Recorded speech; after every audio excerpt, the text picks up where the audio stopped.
Assalamualaikum warahmatullahi wabarakatuh. Selamat pagi anak-anak dalam pelajaran Al-Quran Hadis. Mari kita buka pelajaran pada hari ini dengan membacakan basmalah. Bismillahirrahmanirrahim. Anak-anak yang Bapak banggakan, kali ini Bapak akan menjelaskan tentang surah Al-Fatihah. Sebelum itu, mari kita sama-sama membacakan surah Al-Fatihah dan bersama-sama ya. Dan dimohon untuk disimak dengan baik ya. Terima kasih. Surah Al-Fatihah. A'udzu billahi minasy syaithanir rajim. Bismillahirrahmanirrahim. Alhamdulillahi rabbil alamin. Ar-Rahmanir Rahim. Maliki yaumiddin. Iyyaka na'budu wa iyyaka nasta'in. Ihdinas siratal mustaqim. Siratal ladzina an'amta 'alaihim ghairil maghdubi 'alaihim waladdallin. Amin.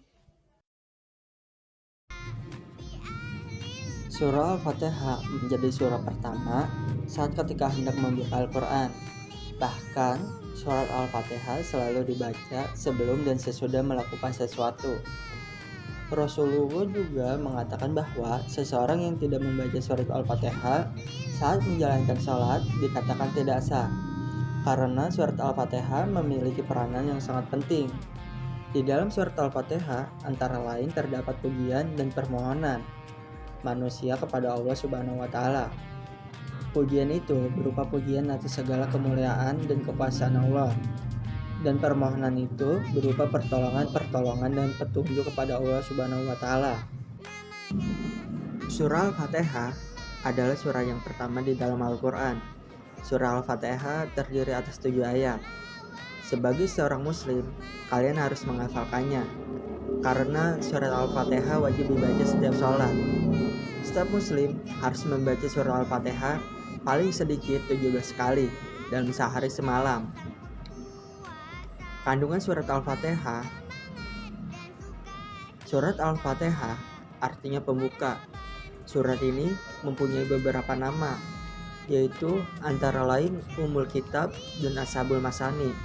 Kenapa dinamakan Ashabul Masani? Karena surat ini harus dibaca pada waktu sholat, sehingga harus diulang.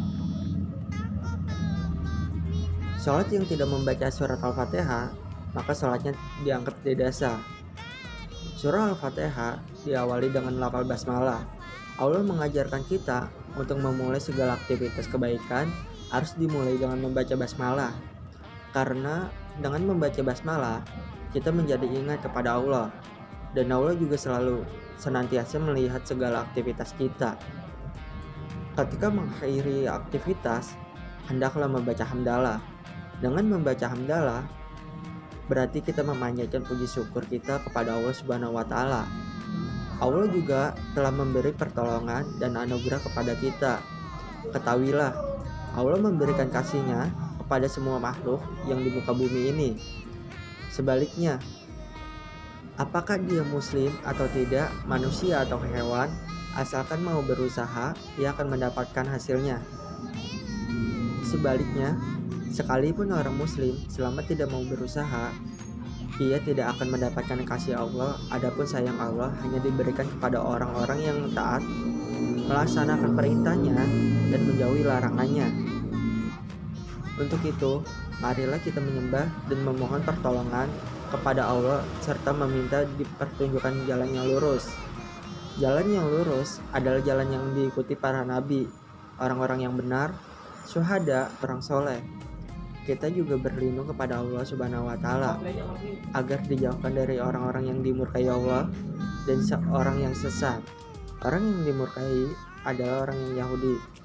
Mereka dimurkai Allah karena mengetahui kebenaran tetapi tidak mau mengamalkannya. Adapun orang yang sesat adalah orang Nasrani. Mereka melakukan perbuatan tanpa dasar pengetahuan yang benar. Anak-anak yang Bapak banggakan, telah usailah pelajaran pada pertemuan kali ini.